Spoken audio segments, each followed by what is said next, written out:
And then, like, it was lovely, and I just got me thinking so much about weddings and etiquette in the way that they're, like, all the same. There's, like, certain standard things. Like, there's vows and a ring, and you walk up the aisle, and there's flowers.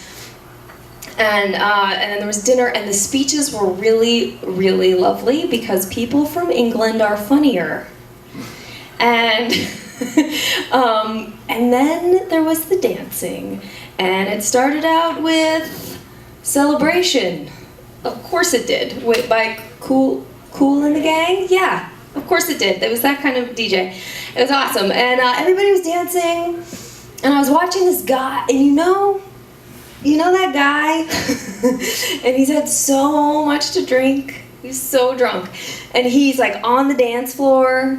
And he is like loving it, and like he is like the craziest dancer, and there's like sweat flying off his forehead, and like his tie comes off, and he's like creating things in the middle, and the way he moves, like everybody's forced to create like a circle around him, and his like shirt unbuttons and his chest is out, and there's like grandmas and like some kids and like all these lovely people from England, and then like our like American representative like doing his thing.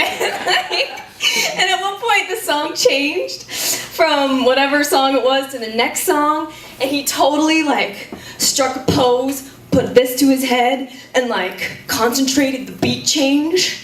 He was like, wait, yeah, there it is, yes, there it is. And like busted out some more. We were like, whoa! So we're leaving, and so I'm sorry, we're not leaving yet, but we're watching him, and I like feel so, and like there's this part of me that is like kind of sober that feels bad for him. I'm like, God, he's making such a fool of himself. Like, why is there always that guy at the wedding? They're so embarrassing.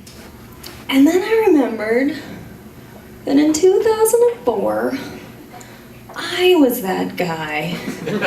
One time, and I went to my cousin's wedding. It was a tough year for me. I just moved back from New York. I had a baby. I moved into my parents' basement. I told everybody it was fine. It clearly wasn't. But I had an entire bottle of white wine with my uncle, and then I had a bottle of champagne, maybe to myself, and then there definitely were some kamikaze shots that were my idea that I chased with a margarita. And what's not, like, so that's gross when you think about it, but then, like, then there was a lot of, like the hangover was really bad, and the next day was really bad. I was really green, and I had to like function, and that's not so bad. What is the worst part about all of that is the memories that come back through the next day as like you sober up.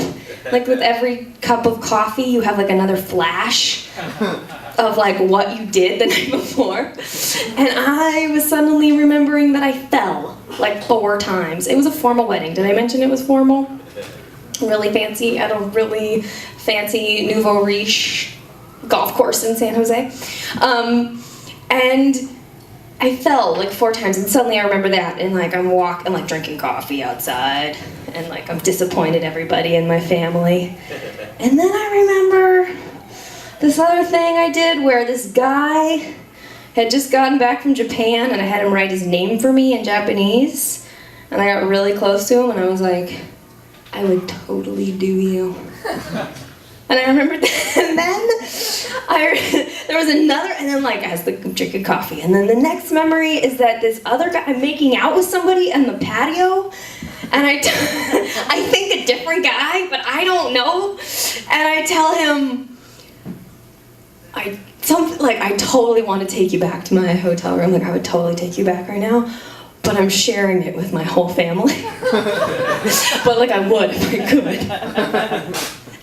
And then I remember the dancing. And the dancing, like what I did that night to the dance floor and to my cousin's wedding was historical. Like, I took like every single song as an opportunity to be like as sexy as possible with like, and everybody that tried to dance with me, I definitely was like up against them and like rubbing rubbing on them, and like if I was by myself, I was like just like being crazy. I was so like, I know what it's like. And I'm watching this guy like on Friday, and we're leaving, and he goes up to the bride, and he's like, "This is the best, like, when are you coming out to go dancing with us? Like, what are you doing?" And she's like, and we're trying to leave, and she goes, "I'm so glad you're here. You're that guy for my wedding." And I was like, that's it. We like all have a purpose. Everybody needs that guy, and I got to be that person for my cousin. And I felt so much like compassion for this man and gratitude. And also a little forgiveness for myself. My cousin has never thanked me. And in fact, his wife has never spoken to me. Ever. So I'm probably gonna write her a little email about that tonight. Let's see what she thinks.